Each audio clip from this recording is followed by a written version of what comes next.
오늘도 와주셔서 감사드리고요. 바로 사연 읽어보겠습니다. 안녕하세요. 저는 44살의 평범한 여자이고 추석이 끝나가는 무렵 재작년 추석이 생각이 나 이렇게 사연을 보내봅니다. 저한텐 상당히 충격적이고 잊지 못할 추석이었거든요. 일단 제 소개를 간단하게 하자면요. 저는 남들보다 불행한 삶을 산 사람이에요. 저희 가족부터가 문제가 많은 가족이었거든요. 그 축엔 항상 아빠가 자리 잡고 있었는데 제가 제일 증오하고 두려워했던 사람이 아빠였어요. 그리고 그런 아빠에게 매일같이 당하는 불쌍한 엄마와 여동생이 있었죠. 근데 여동생은 7살이란 어린 나이에 병으로 일찍이 하늘나라에 가게 되었어요. 제가 정말 예뻐했던 동생이었는데 가난하고 난폭한 아빠 때문에 제대로 된 치료조차 하지 못한 채 그렇게 가버린 거죠. 엄마는 항상 동생이 기일 때마다 그런 말씀을 하셨어요. 차라리 네 동생이 속 편하고 팔자 좋은 거다. 너나 나나 이게 사람 사는 건 아니잖아. 라고 하셨으니까요. 이렇게 고통스러워 하시고 힘들어 하시면서도 엄마는 왜 이런 아빠랑 사는지 이해가 안 될 정도로 아빠는 폭군 그 이상이었어요. 엄마는 매일 아빠한테 당하면서 헤어지지 못했고 매일 아빠한테 생명의 위협까지 받으면서도 헤어지지 못하셨어요. 그래서 한 번은 울면서 아빠랑 같이 안 살면 안 되냐고 도망이라도 가자고 했죠. 그러니 엄마가 제게 그러더라고요.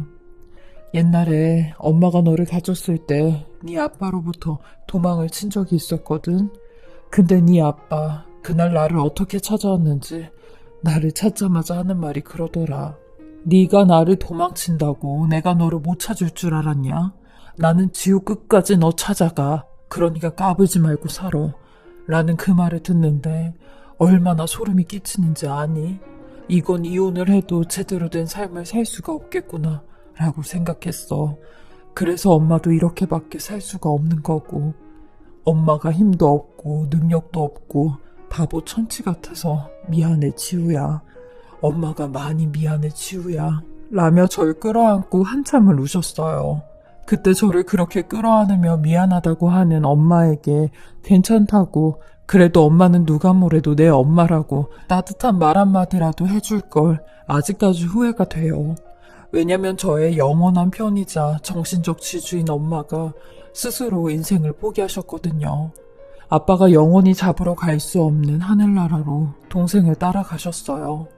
방과 후 집에 돌아와 제가 처음 엄마의 모습을 발견했고 평생을 그 트라우마로 잠 한 번 제대로 자본 적이 없었어요. 그리고 평생토록 엄마를 원망하며 살았어요. 나만 두고 떠났다는 원망과 내게 이런 모습을 보여주고 갔다는 원망을 하면서요. 엄마는 정말 내 생각은 눈꽃만큼도 하지 않았다는 걸 미워하면서 살았습니다. 그렇게 엄마가 떠나고 나니 아빠의 미치광이 난폭은 그대로 저한테 배가 되어 돌아왔고 저는 온전한 삶을 살 수가 없었어요. 누가 봐도 제 유소년기는 끝이 보이지 않는 터널이었고 암흑기였으니까요. 제가 아빠한테 당하며 산 세월만 봐도 참 제 스스로가 대견해요. 어떻게 살아왔는지. 전 그렇게 20살이 되자마자 아빠를 떠나기로 마음을 먹고 말 그대로 야반도주를 했어요. 옛날에 엄마가 제게 해주었던 말이 생각이 나 도망을 치는 게 너무 무서웠죠. 언제 어떻게 저를 찾아와 으름장을 놓을지 무서웠거든요. 근데 아빠는 제가 떠나온 이후로 단 한 번의 연락도 절 찾아오는 일도 없으셨어요. 그렇게 저는 20살이 되자마자 손에 잡히는 대로 일을 하기 시작했고 고졸인 제가 짧은 학벌로 할 수 있는 일은 숙식이 해결되는 공장 일이 전부였어요. 저는 아는 언니의 소개로 공장에 취직을 해 죽어라 일만 하며 살았죠. 주말도 공휴일도 없이 일만 했어요. 그리고 돈만 벌었죠. 일단 돈이 있어야 뭐든 할 수 있다고 생각을 했으니까요. 그리고 26살이 되던 해 남자를 한 명 만났는데 3년을 연애하고 결혼을 하게 되었어요. 이런 아빠를 보고 자라서 그런지 제 남편만큼은 아빠 같은 사람을 만나고 싶지 않았어요. 딸은 엄마 팔자를 담는다고 만약에 만나는 남자마다 아빠 같은 남자를 만나게 된다면 평생 독신으로 혼자 살려고 했거든요. 근데 제 남편은 아니었어요. 저보다 3살이 많은 남편은 과수원집 아들로 부모님의 농사를 물려받지 않으려고 시골에서 올라온 순수한 청년이었어요. 얼마나 순수하던지 제 앞에서는 항상 말도 못해 얼굴이 귀까지 새빨개져 알고 지낸 사이가 2년이 넘었을 때 사귀자고 고백을 했던 사람이었죠. 한겨울에도 본인 손이 차가워 제 손을 잡으면 제가 손이 시려울까봐 잡지 못하겠다는 사람이었어요. 키다리 아저씨 같은 사람이었고 제가 남편을 더 좋아해 먼저 결혼하자고 했습니다. 저는 결혼하기 전에 남편에게 제 아픈 과거에 대해 다 이야기를 해주었고 이런 나이인데도 괜찮냐고 물었어요. 그러니 남편은 묵묵히 저를 안아주며 얼마나 힘들었겠냐고 이제는 마음 놓고 살라며 내가 옆에 있어준다고 했어요. 이렇게 첫 번째 관문이 끝나고 두 번째 관문이 저를 기다리고 있었는데 바로 남편의 부모님, 시부모님이었어요. 제 이런 사정과 환경을 이해해 주셔야 할 텐데 아니 이해보다 이 결혼을 허락해 주셔야 할 텐데 얼마나 마음이 졸였는지 몰라요. 그러면서 한편으론 아마 시골 분들이시니까 성격은 온순하시고 정도 많으시겠지? 라며 위안을 삼았어요. 그리고 남편의 시골 고향으로 인사를 드리러 갔는데 아차 싶었죠. 제가 생각했던 그런 이미지와는 정반대의 시어머니였어요. 막상 시어머니를 뵈니 굉장히 쌀쌀맞으셨어요. 그 모습에 시어머니는 역시 시어머니인가 보다 라는 생각이 들더라고요. 저희가 일하고 계시는 과수원으로 인사를 드리러 갔는데 저를 보자마자 툴툴대시며 저기 나무 밑에 있는 과일 바켓을 좀 가지고 번뜩 나 따라와 라며 인사는 받지도 않으시고 오자마자 일부터 시키시더라고요. 나름 차려입고 간다고 입고 간 투피스 정장과 묘족 구두에 흙을 잔뜩 묻혀가며 시어머니가 말씀하신 과일 바구니를 들고 집으로 갔어요. 근데 집에 갔는데도 앉으라는 말씀도 없이 바로 새참을 만들어가지고 다시 나가야 되니까 주전자에 막걸리 좀 채워놓고 상 좀 차리라고 하시는 겁니다. 그리고 새참상을 들고 다시 본인을 따라오라고 하는데 처음엔 너무 당황스러웠어요. 남편도 본인 어머니한테 지금 뭐 하시는 거냐고 물어도 대꾸도 안 하시고 제게 일을 시키셨죠. 그때 저는 잘난 게 하나 없는 사람으로 시어머니한테 결혼 허락을 받으려면 시키는 대로 해야만 했습니다. 남편이 하지 말라고 해도 괜찮다며 했죠. 근데 어떻게 하면 시어머니한테 잘 보일까 했던 제 노고는 물거품이 되어버렸어요. 시어머님이 제게 대놓고 마음에 들지 않는다고 하셨거든요. 어머님 말씀이 저 처자 가만히 보고 있는데 얼굴도 그네지고 기운이 어두워서 재균이 이 짝으로는 절대로 아닌 것 같다 라며 자리에서 일어나시더라고요. 시어머니께서 약간 신기가 있는 분이라고 남편한테 듣긴 들었는데 저한테 그런 나쁜 기운이 흐르는 게 보이셨는지 제 눈도 쳐다보지 않으시고 저를 내치시더라고요. 그 말에 저도 모르게 눈물이 났어요. 시어머니의 말씀이 서러웠던 게 아니라 누가 봐도 나한테는 나쁜 기운이 흐르는 게 보이는구나 하는 생각에 제 자신이 불쌍한 생각이 들었죠. 하지만 남편의 끝없는 저항과 반항에 결국 시부모님도 두 손 두 발 다 드시고 결혼을 허락해 주셨습니다.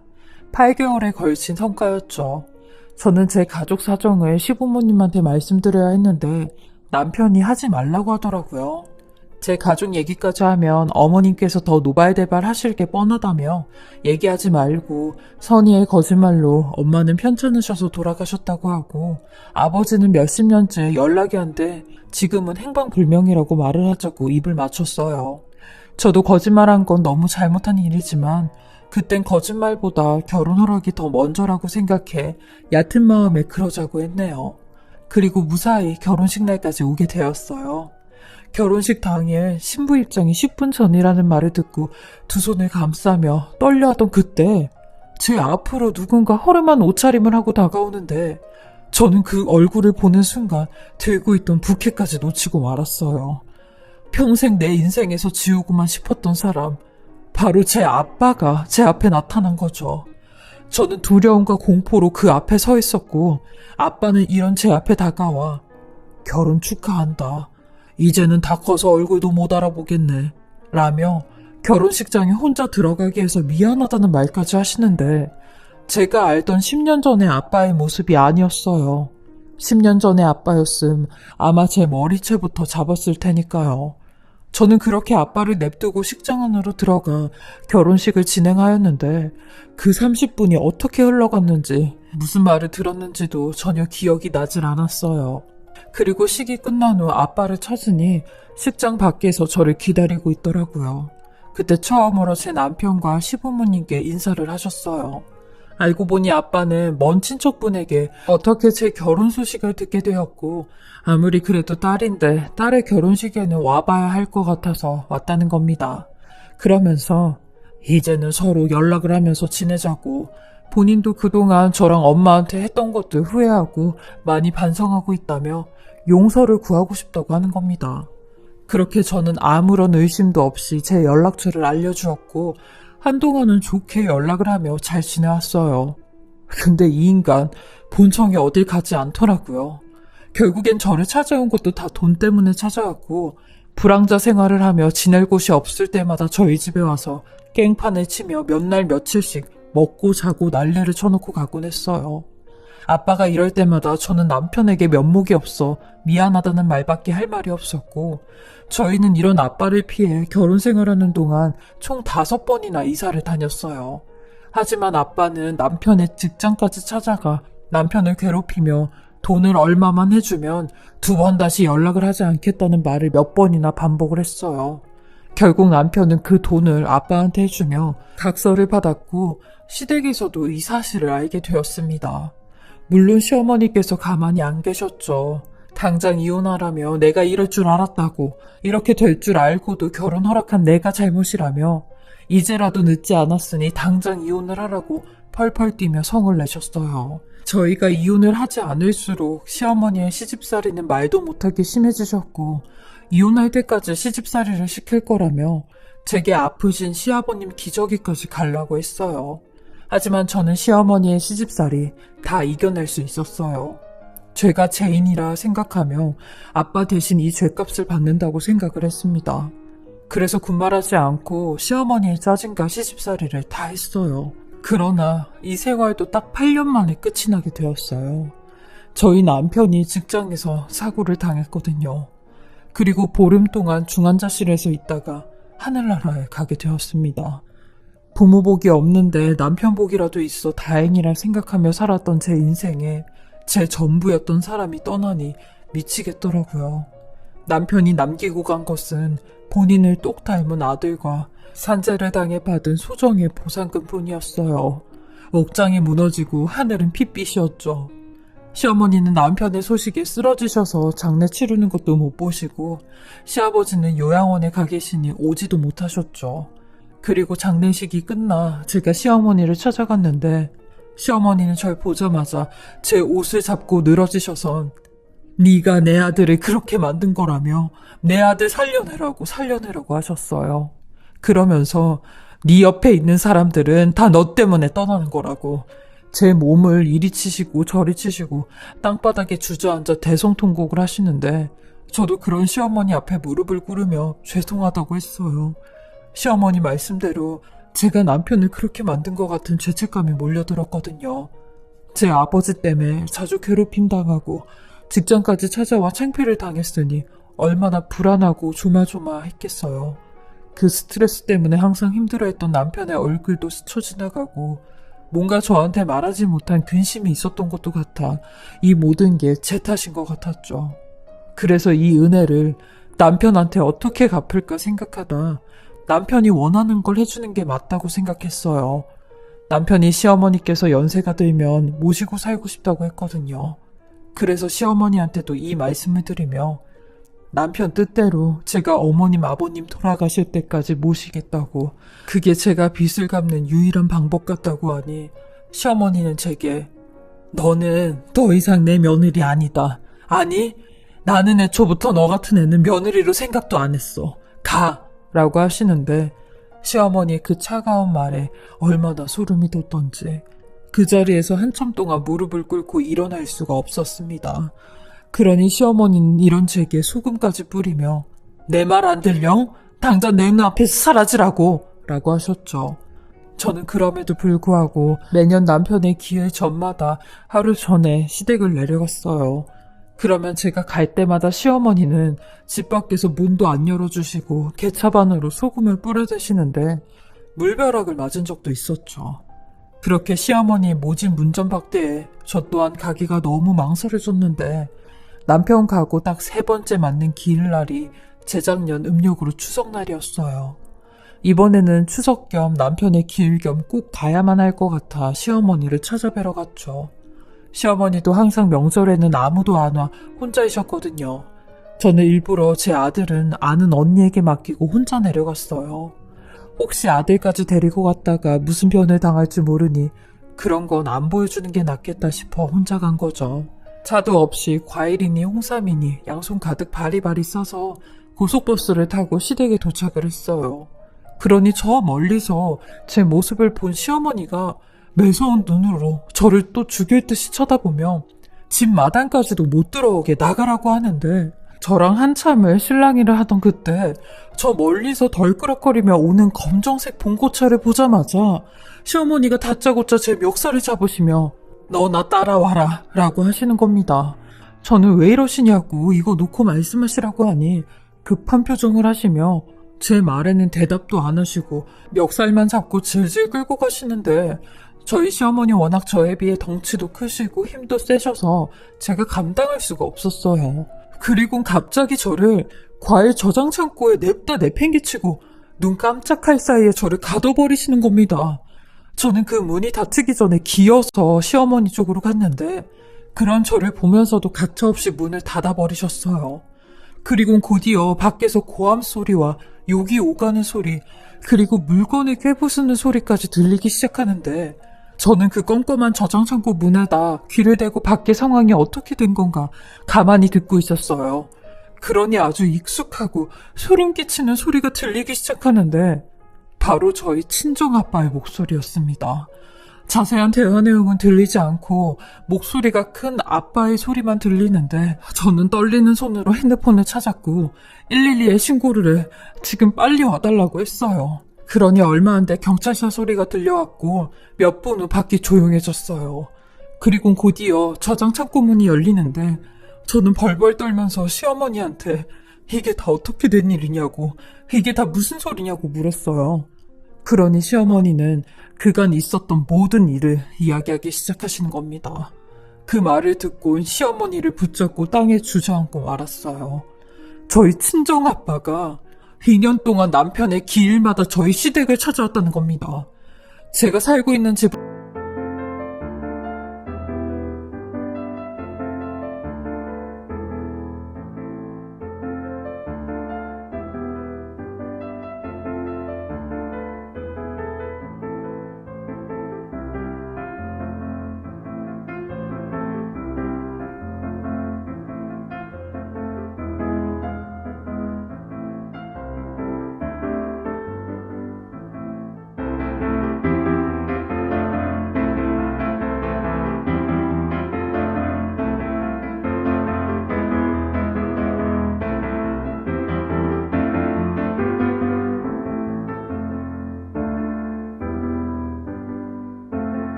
주소는 어딘지 모르고 시댁은 어딘지 아니까 시댁으로 와서 저희 남편이 받은 보상금 얘기를 했다는데 시어머니한테 그랬대요.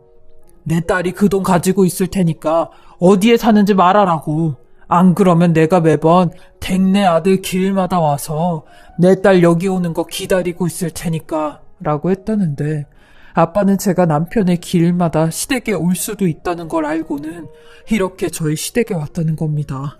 근데 제가 항상 남편의 길 전날에 오니 아빠를 만나지 못했던 거고요. 시어머니도 첫 기일 때 그걸 알고는 제가 매번 기일 전날 시댁에 내려가면 일부러 그렇게 개차반을 했다고 하는 겁니다. 저는 그 말을 듣곤 하늘이 무너지는 줄 알았어요. 저는 어머님의 다리를 붙잡으며 어머니, 저는 아무것도 모르고 있었어요. 라고 했어요. 어머님께서 이런 상황이었는지 저는 아무것도 모르고 있었다고. 왜 어머님 혼자 이걸 다 끌어안고 가시려고 했냐고. 저한테 말을 하시든가 경찰이라도 불러서 저 인간 잡아가게 하지 왜 그냥 계셨냐고 하니 예전에 주민들이 몇 번이나 경찰에 신고를 해주었다가 아빠가 그 사람들한테 가서 가만 안 두겠다고 뭘 하나씩 들고 난리를 쳤다는데 그 이후로는 주민들도 봐도 모른 척을 했대요. 그러면서 시어머니 하시는 말씀이 네가 무슨 잘못이냐? 네 아버지가 그런 거 네가 무슨 잘못이야?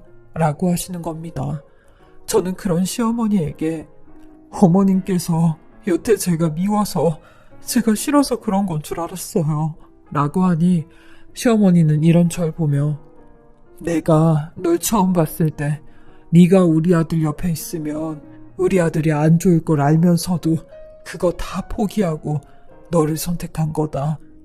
우리 재균이가 너 아니면 안 되겠다고 하는데 어떡하냐?